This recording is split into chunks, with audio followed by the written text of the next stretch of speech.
Magandang araw mga kapasta. Ako po si Moana ng Tagkawayan, Quezon. May isang pangyayari sa buhay ko na hindi ko makakalimutan na gusto ko din na i-share sa inyo. Dalaga pa ako nang mangyari yon. Isa akong nurse na nangungupahan ako sa isang maliit na kwarto sa pinakabayan, malapit sa ospital na pinapasukan ko. At tuwing weekend lang ako umuwi sa bahay namin. Malayo at napakahirap kasi ng transportasyon bago makarating sa bayan kung saan nandoon ang ospital, simbahan at palengke. Nung partikular na gabing yun, Biyernes pa lang noon, pero nagpasya na akong umuwi dahil may sakit daw ang nanay ko. Kaya binilhan ko ng mga gamot. Matsaga akong naghihintay sa waiting shed ng tricycle. Medyo madilim na noon at malakas ang hangin. Nagbabadya ang ulan. Natatakot ako kasi mag-isa lang ako doon at madalang ang dumadaang sasakyan. May bukas namang karinderya sa tapat, pero dahil sa lapad ng highway ay medyo malayo din ang pagitan nun sa waiting shed. Nagsimula ng umambon at kinabahan ako na mas magtatagal pa ako doon kapag naabutan ako ng ulan dahil walang dadaan na tricycle. Alumpihit akong nagpalakad-lakad. Nang pagpihit ko ay biglang lumitaw ang bata doon. Napamura ako sa gulat. Isang batang lalaking payat na nasa 10 taong gulang siguro ang edad. Nakatayo siya doon. Sa inis ko dahil natakot ako ay tinarayan ko ito at sinabihang bakit bigla-bigla na lamang lumilitaw. Humingi ng pasensya ang bata at sinabi na kung pwede daw ba siyang makisabay sa akin sa tricycle. Tinanong ko kung taga saan ba siya at bakit gabi na'y nandun pa rin siya. Malapit lang palang bahay nila sa amin. Pero hindi ko kilala ang sinasabi niyang nanay. Bukod kasi sa madalang lang akong umuwi sa amin. Kahit noong nag-aaral pa ako, ay bihira din akong lumabas ng bahay. Ayon sa bata, ay pumunta siya sa tatay niya para humingi ng pambili ng gamot para sa nanay niyang may sakit. Malungkot ang mukha ng bata at nakaramdam ako ng awa para dito. Tinanong ko kung anong sakit ng nanay niya. Sa baga pala at matagal nang nakaratay. Sobrang coincidence naman na may mga dala akong gamot para doon. Galing sa isang donor ng ospital. Sadyang humingi ako para sa kapatid ng nanay ko. Dahil nga napakahirap para sa kanila ang makapunta sa bayan.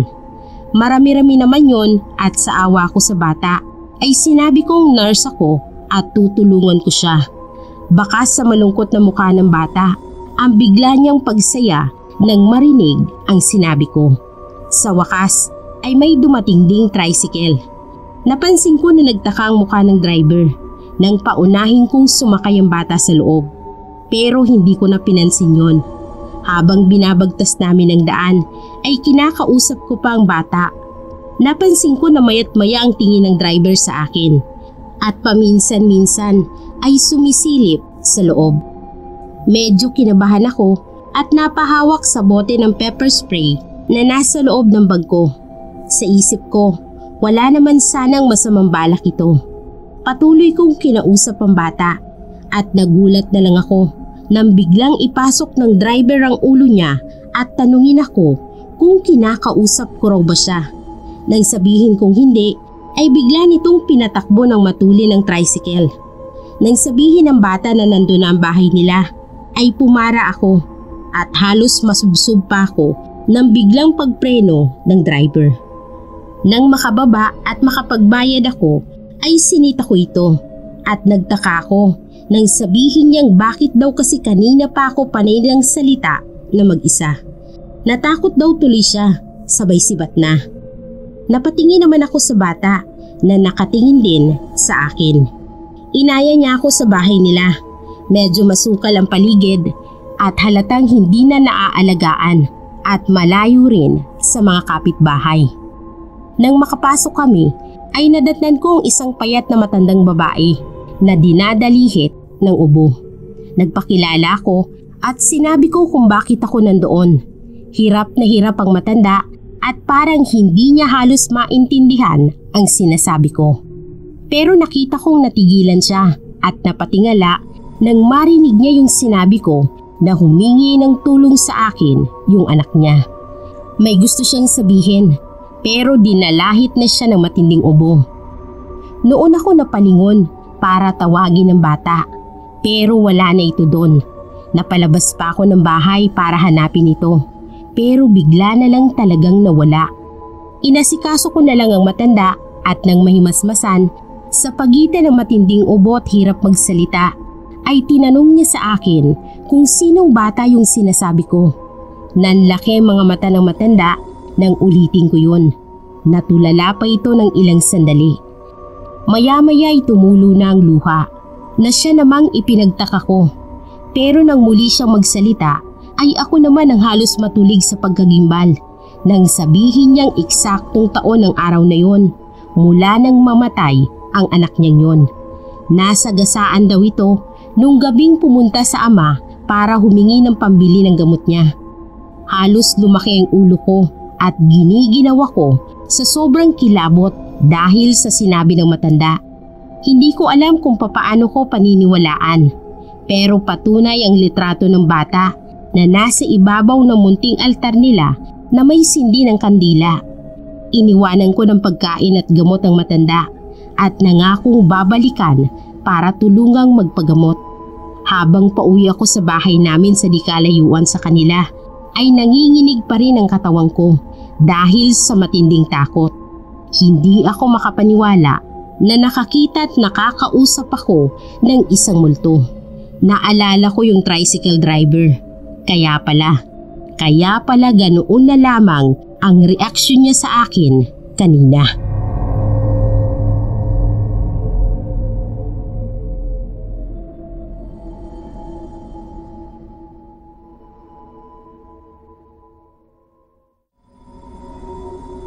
Ako si Joel. Kumusta po kayo mga kapasta? Matagal-tagal na rin akong nakikinig sa mga horror stories sa channel na to. May karanasan din ako at para sa akin ay kakatwa at nakakakilabot yon dahil noon ko lang naranasan. 18 years old ako nang mangyari yon sa bahay ng lola ko sa Laguna kung saan ako nagbakasyon noong semestral break. Kabi-break din lang namin noon ng boyfriend ko kaya naisipan kong doon mag-emote-emote. Bukod sa introvert talaga ako ay mahilig ako sa nature. At ang lugar na yon sa bahay ng lola ko ang pinaka-perpekto kung saan gusto kong magmuni-muni dahil halos nasa paanan siya ng bundok at tanaw kong malawak na bukirin sa harap. Habang sa likod bahay naman ay mga nagtataasang puno ng kawayan. May maliliit na parang balkon doon na sadyang ipinagawa ng lolo ko para sa akin dahil hiniling ko. Paboritong apo kasi ako, kaya sunod sa layaw. Doon ko paboritong magtambay kapag nandoon ako dahil nga sa tahimik at relaxed ang pakiramdam ko habang nakikinig ako ng mga old music at nagbabasa ng mga romance pocketbook. Pangatlong araw ko doon, isang hapon. Ako lang ang mag-isa sa bahay dahil may pinuntahan ng lolo at ang lola ko. Ang kasama naman nila sa bahay na si Aling Melda at ang anak nitong si Bitoy ay pinayagan nilang mamasyal dahil day off nito. Dala ko ang merienda ko at syempre ang pocketbook ay pumunta ako sa paborito kong spot sa balkon. Wala pa nga palang cellphone ng mga panahon na yun kaya sa CD player at Walkman ako nakikinig ng mga old music. Kasalukuyan na nga ako nagbabasa noon nang walang ano-ano'y nakarinig ako ng sunod-sunod na sitsit. Inakala kong nasa CD player yon kaya chinek ko yung earphone na nasa tenga ko. Nang tanggalin ko ay wala naman pero ibinalik ko ay may sitsit ulit. Tinanggal ko uli at nakiramdam ako ng ilang sandali. Hindi ko muna ibinalik ang earphone sa tenga ko at nagpatuloy na akong magbasa ng pocketbook. Nang maya-maya ay sunod-sunod na namang pagsitsit na hindi ko alam kung saan ang gagaling. Ang alam ko ay mag-isa lang ako doon Kaya napatayo ako at hinanap kung saan galing ang sitsit. Pero wala naman akong makitang tao sa paligid. Pinilit kong baliwalain yun at bakay ka ako napaparinggan lang ako. Umupo ako ulit at itinuloy ang pagbabasa. Pero pinatay ko na ang Walkman. Nawala na ang sitsit. Pero maya-maya naman ay nakarinig ako ng boses na parang maliliit na bata na naghahagikikan. Inakala ko na si Bito yun at ang mga kalaro nito. Pero wala namang mga batang nakakapunta doon at kasama si Bitoy ng nanay niya. Napatayo ulit ako at napadungaw sa balkon. Pero wala naman akong nakita. Tatalikod na sana ako nang madinig ko ulit ang hagikikan at pinanindigan ako ng balahibo nang marinig kong tila sa kulumpo ng kawayan ng gagaling ang mga tawanan na yon. Malapit nang mag-alas 6 noon kaya medyo padilim na at wala pa din sina Lola. Bigla akong nakaramdam ng takot kaya nagpasya akong pumasok na. Nakayuko ako at dinadampot ko isa-isa ang mga pocketbook na nahulog. Nang maramdaman ko na parang may nakatingin sa akin. Sa sulok ng mata ko, sa pagitan ng mga rehas, ay may nakita ako na parang maliit na anyo na nakatayo roon. Dahan-dahan akong napaunat at dumukwang sa balkon. At nasindak ako nang mabuglawan ko na nasa 5 maliliit na batang nakahubad na may mga nakangisit na gahagikikan. Maliliit na sungki-sungki ang mga ngipin nila at mapupula ang mga mata. Nanlaki ang mga mata ko at nanigas ako sa kinatatayuan ko. Pero bigla kong nanginig nang ang isa sa kanila ay biglang tumalon at pumatong sa rehas. Sabay sabing, "Laro tayo." At naghagikikan na rin silang lahat.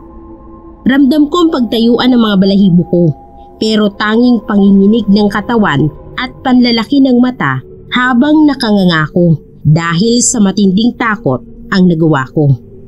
Noon naman ay biglang dumating sina Lolo at tinawag ako.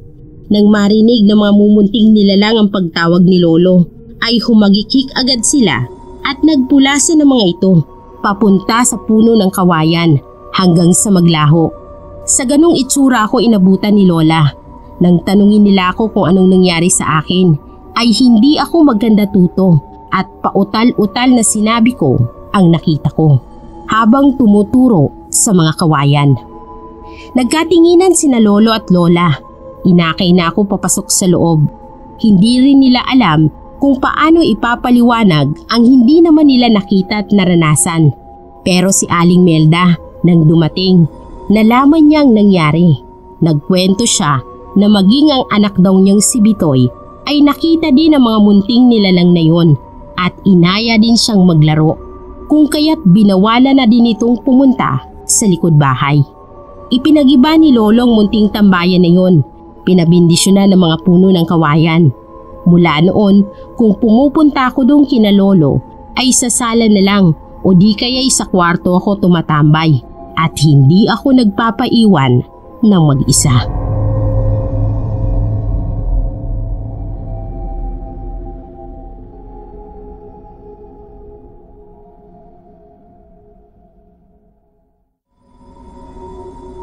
Isang pagbati po sa lahat ng ating mga kapasta. Ako po si Cheche. Bago pa lang po ako sa channel na to. Pero mula nang makapakinig ako dito, ay naging libangan ko na ang pakikinig dito ng may kasama. Kahit kasi nahihilig ako sa mga horror stories, ay likas pa rin sa akin ang pagiging duwag at matatakutin. Ako man kasi ay may karanasan din na sabihin na nating kababalaghan talaga.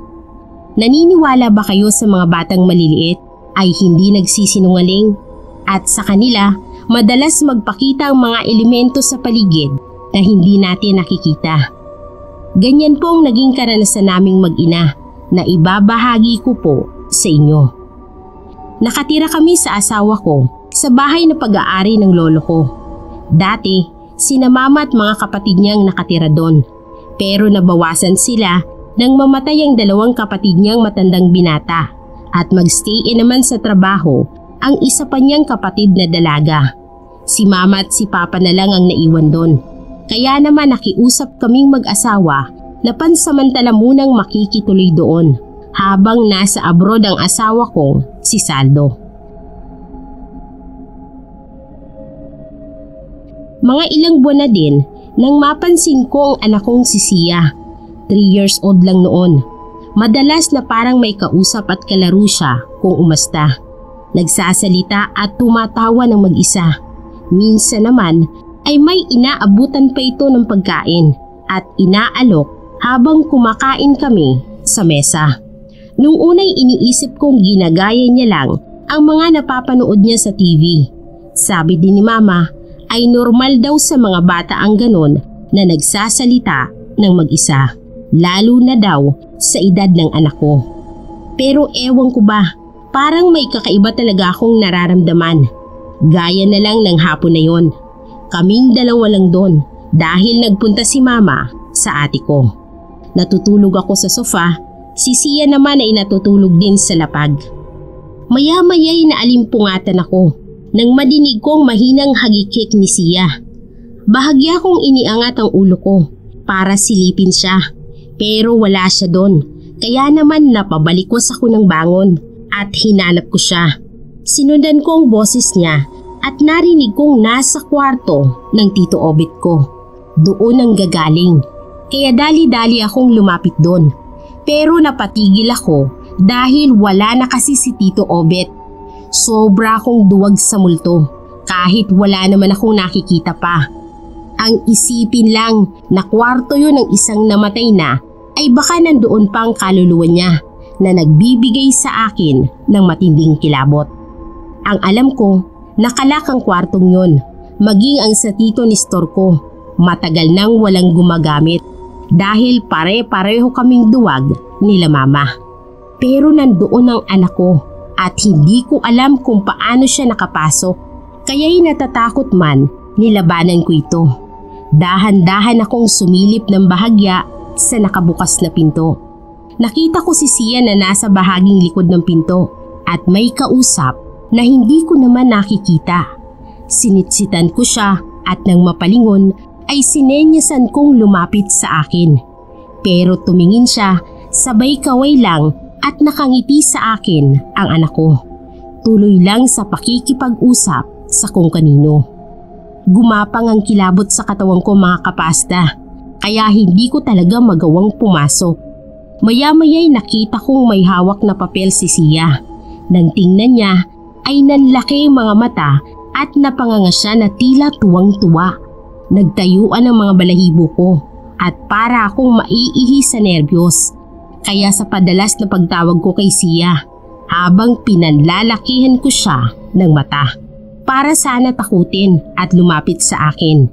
Pero sa halip ay akong kinakawayan niya para lumapit. Nang hindi matinag si Sia ay naglakas loob akong nilakihan ang bukas ng pinto para makasilip ako ng mabuti. Wala akong nakitang kausap ni Sia. Pero nang ilabas ko na uli ang katawan ko ay nahagip ng tingin ko ang isang lapis na nasa paanan ni Sia. Pamilyar sa akin ang lapis na yon at biglang paggapang ng kilabot sa katawan ko nang ma-realize ko na ang lapis na yon ay regalo ko kay Tito Obet noong Pasko bago siya mawala. Mahilig at napakahusay niya kasing mag-drawing at hiniling niya regaluhan ko naman daw siya ng magandang pang-sketch, kaya naman binilhan ko siya noon. Medyo may pagkaisip bata kasi si Tito, pero ang alam ko ay itinago ni Tita ang mga gamit nila ni Tito Nestor. Kaya papaano na palabas yun? Wala namang makikialam. Hindi ko na kinaya pa, kaya pabigla akong pumasok at binuhat ko si Sia palabas. Bago pa tuluyang makarating sa pinto, biglang nagsalita si Sia. "Bye muna, Lolo Obet." Sa narinig kong sinabi ni Sia, ay nanginig ang katawang ko sa sobrang takot. Ipinagbubuntis ko pa lamang si Sia nang mamatay si Tito Obet, kaya imposibleng kilala niya ito. Abot-abot ang hingal at kaba ko na dinala ko si Sia sa labas ng bahay. Naupo kami malapit sa gate, pero hindi pa pala dun matatapos ang kilabot ko dahil bit-bit ni Sia ang papel na nakita kong hawak niya. Tinanong ko kung kanino galing yun. Matatas na magsalita si Sia at ipinagmalaki niya na siya daw yun na idrinowing ng lolo Obit niya. Pinakita niya sa akin at nasyak ako sa nakita ko. Si Sia nga yun at iginuhit kung anong eksaktong itsura at damit ni Sia ng mga oras na yun. Parang sasabog ang ulo ko sa sobrang kilabot na nararamdaman. Anong kababalaghan bang nangyayaring yun? Ang takot ko'y nauwi sa pag-iyak habang yakap-yakap ko ang nagtatakang si Sia. Doon na kami nadatna ni na mama at papa. Tinanong kung anong nangyari. Nanginginig at umiiyak na ikwinento ko sa kanilang dahilan. Ipinakita ko rin ang sketch ng mukha ni Sia na ayon kay Sia ay si lolo Obit niya ang nagdrawing. Maging sila'y hindi makapaniwala, lalo na si mama. Napaiyak na rin ito. Sa pinaghalong takot, lungkot at pagkagimbal, maging si Papa din ay hindi makapagsalita dahil iniisip din kung papaanong nangyari. May nakapagpayo sa amin na pamisahan daw si Tito Obet. Ganun na rin si Tito Nestor. Pinabindisyonan din ang kwarto. Baka daw kasi yun ang gusto nilang mangyari na wag silang kalimutan. Imbes ay alalahanin ang buhay nila noong nandito pa sila sa mundo at huwag gawing katatakutan. Sinunod naman namin at mula nga noon ay hindi naman ulit nagpakita si Tito Obet sa anak ko. Pero ikinikwento ko kay Sia kung sino sila.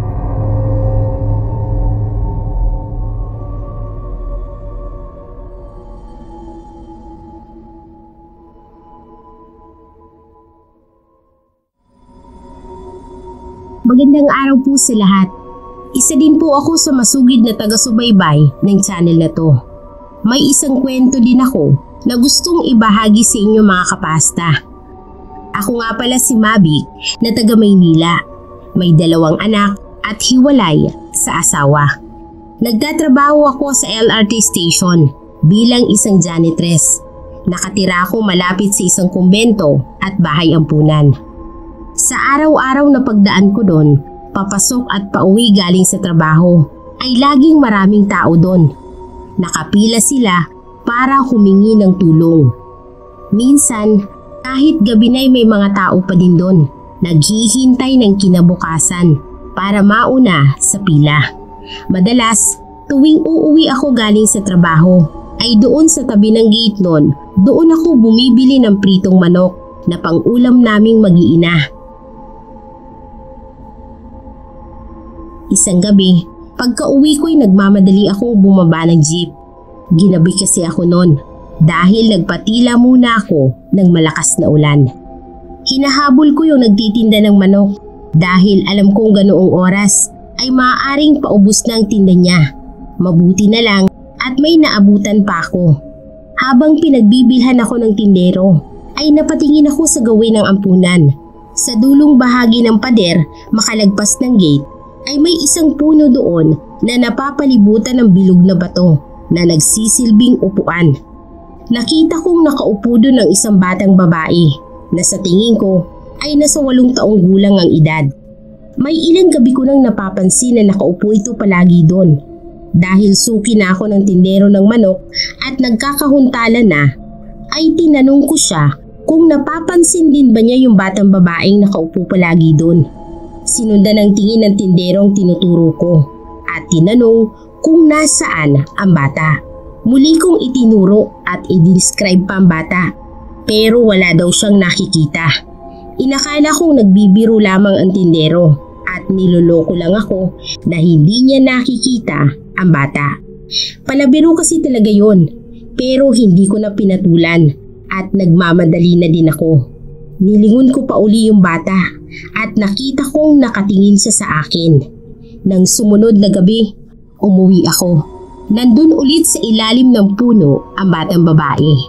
Nagtataka lang ako kung bakit lagi siyang nandoon ng ganong oras at napansin kong hindi rin siya nagpapalit ng damit.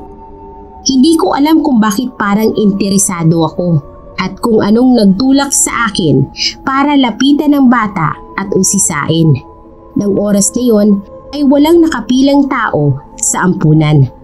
Sabado kasi at walang charity kapag ganoong araw.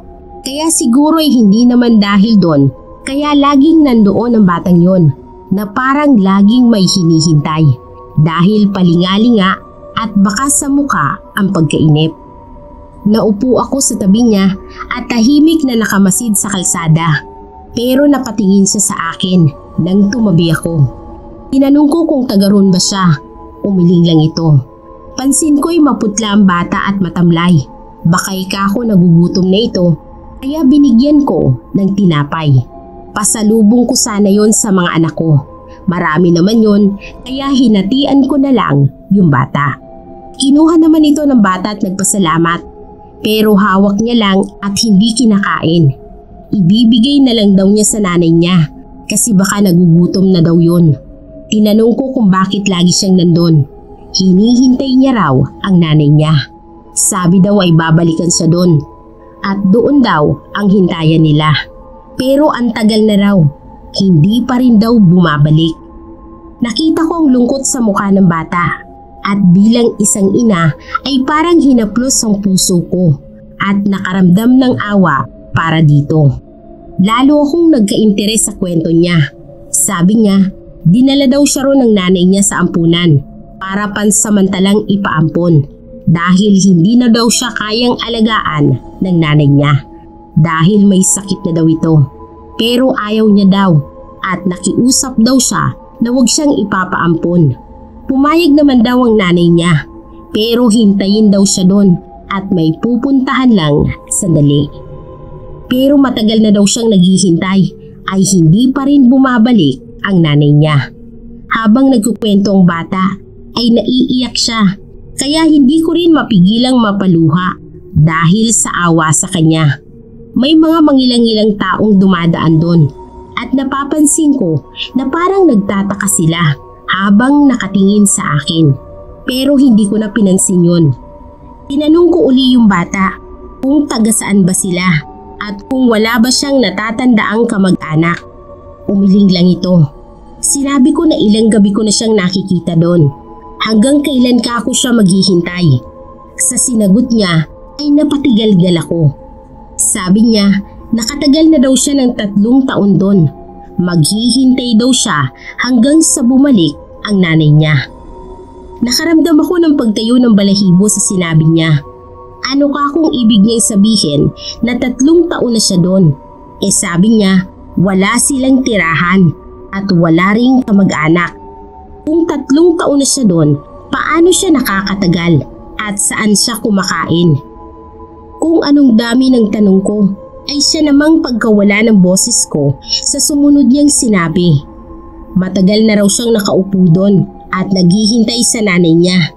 Wala nang nagbibigay sa kanya ng pagkain.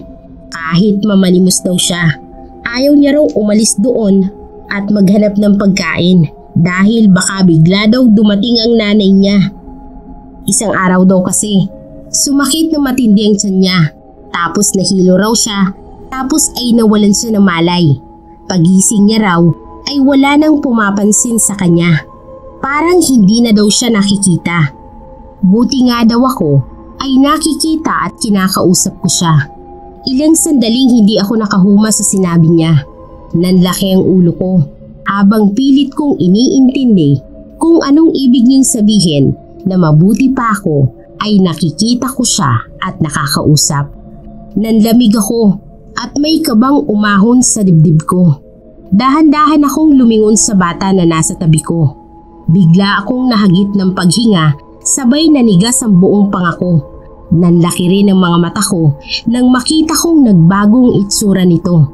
Maputlang maputla at bitak-bitak at naaagnas na ang mukha at katawan ng bata. Ang una kong naisip gawin ay sumigaw at tumakbo. Pero paano ko gagawin yun kung walang tinig na lumalabas sa bibig ko at hindi ko rin maigalaw ang mga paa ko? Nakatingin lang ng malungkot sa akin ang bata at nagpaalam na hahanapin niya daw muna ang nanay niya. Nagpasalamat din siya sa binigay kong tinapay. Naiwan akong nakaupo pa din sa batong yun, naninigas at hindi makagalaw. Sa ganong sitwasyon nadaanan ako ng tindero ng manok na nagmagandang loob na hintuan ako at tulungang makalma. Nang mahimasmasan ako ay nagpasalamat ako sa tindero. Hindi ko na ikwinento sa kanyang nangyari at nagtatatakbo kong pauwi. May ilang taon na rin naman ang nakalipas. Matagal na kaming wala sa lugar na yon. Pero hindi ko pa rin makalimutan yung pangyayaring yon at kung ano ang dahilan kung bakit ko siya nakita.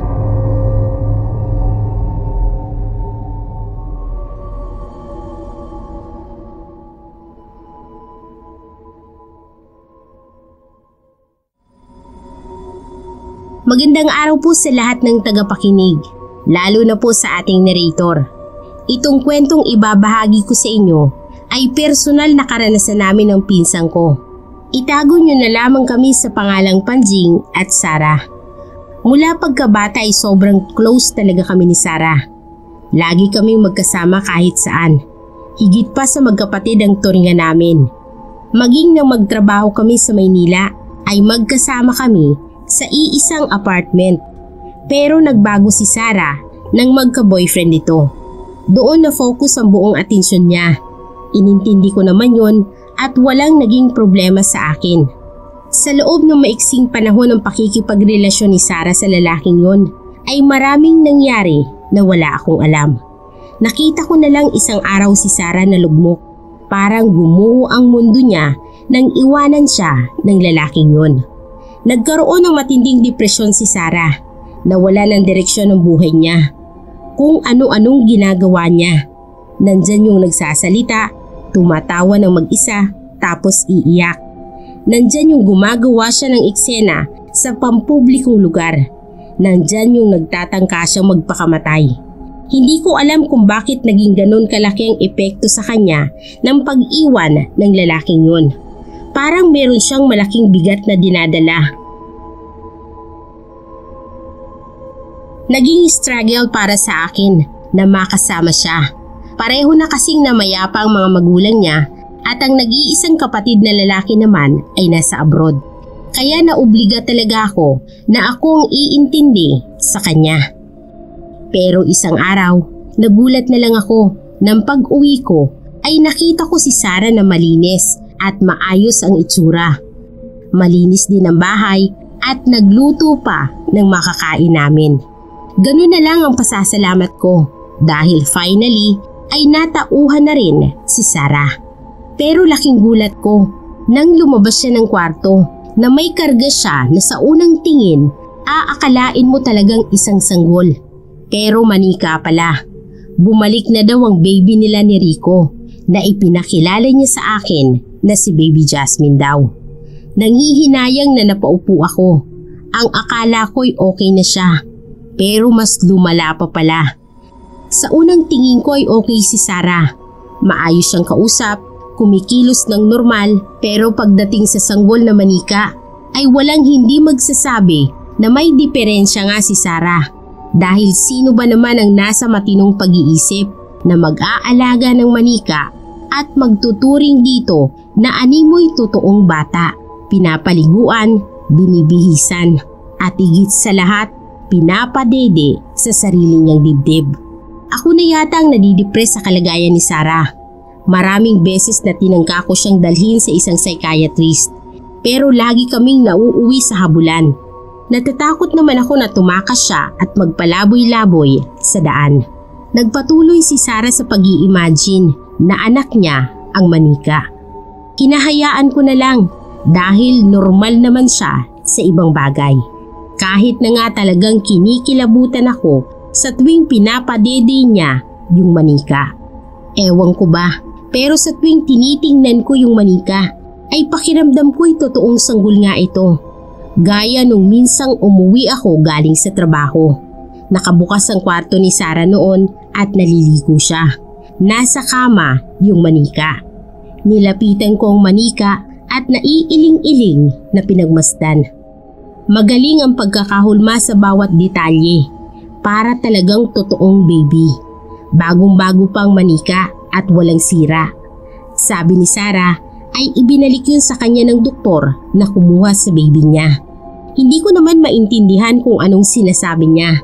Sa pagkakatitig ko sa manika, ay bigla akong napamulagat nang mapansin kong tila nakangiti ito sa akin at kumikislot ang bibig. Napaunat ako at kinusot-kusot ang mata ko para tiyakin na hindi ako namamalikmata lang. Pero gumalaw ang manika at pumasag-pasag na nagkaroon ng sounds ng tawa. Napahumindig ako at napaatras. Nagtayuan lahat ng balahibo ko at napatakbo ko sa labas. Mula noon, nagsimula akong umiwas na mapalapit sa manika. Isang gabi, wala akong pasok, kaya maaga akong natulog para samantalahing makabawi sa puyat. Bandang madaling araw nang maalimpungatan ako dahil may narinig akong iyak ng sanggol. Napabangon ako at naisip ko na manika yon ni Sarah. Sa isip ko, imposible yon, pero malakas talaga ang iyak at sigurado akong sa kwarto ni Sarah nang gagaling yon. Bumangon ako at dahan-dahang sumilip sa kwarto ni Sarah. Naabutan kong kasalukuyan itong buhat-buhat ni Sarah para padidihin sa dibdib niya. Tumigil naman sa pag-iyak ang manika nang hihilakbot ako sa nakita ko. Pabalik na sana ako ng kwarto ko nang mapatingin ulit ako sa manikang pinapadede ni Sarah. Nakita kong nakatingin ito sa akin at nakangiti. Napasinghap na lang ako at natutop ang bibig. Nanginginig ang katawan ko nang bumalik ako sa kwarto ko. Hindi ko lubos maisip kung paanong nangyayari na ang isang manika'y nagkakaroon ng buhay. May sa demonyo yata yun. Hindi na ako nakatulog dahil sa kaiisip kung ano ang dapat kong gawin. Kinabukasan ay may nabuo akong pasya. Umalis noon si Sarah. Humingi siya ng pera sa akin para daw pambili ng gamot ng baby niyang may sakit. Inayunan ko na lang siya. Nang makaalis siya, kahit nanginginig sa takot, ay dali-dali kong kinuha ang manika. Umiiyak ito na parang totoong sanggol. Nilalansi ako na parang nagpapaawa ito. Pero nilakasan ko ang loob ko at ibinalot ko itong mabuti. Pinuluputan ko ng rosaryo at binuhusan ng agwa bendita. Tapos isinama sa mga basura na kinukuha ng truck na dumaan. Turo yun ng isang espiritista na nakonsulta ko. Nung unang beses na naghinala ako na hindi basta manika yun. Bahala na kung anong maging reaksyon ni Sarah. Maya-maya pa ay narinig kong dumating siya. Hinahanap niya ang manika. Todo tanggi naman ako at nagkunwaring walang alam. Naging mabalasik si Sarah. Nagwala siya ng gusto. Nang mapagod ay umiyak ng umiyak at nagsasalita ng mag-isa. Noon ko natuklasan ang lihim na itinatago niya. Nabuntis pala siya nang wala akong kaalam-alam. Nagbanta ang lalaki na iiwanan siya kung hindi niya ipapalaglag ang bata. Sa kagustuhang wag mawala ang lalaki, sinunod niya ito. Ipinalaglag niya ang sanggol. Pero niloko pa rin siya ng lalaki at iniwan. Mahina ang karakter at personalidad ni Sarah, kaya madaling bumigay ang isip niya. At ngayon ay inuusig siya ng konsensya niya dahil sa ginawa niya sa anak niya.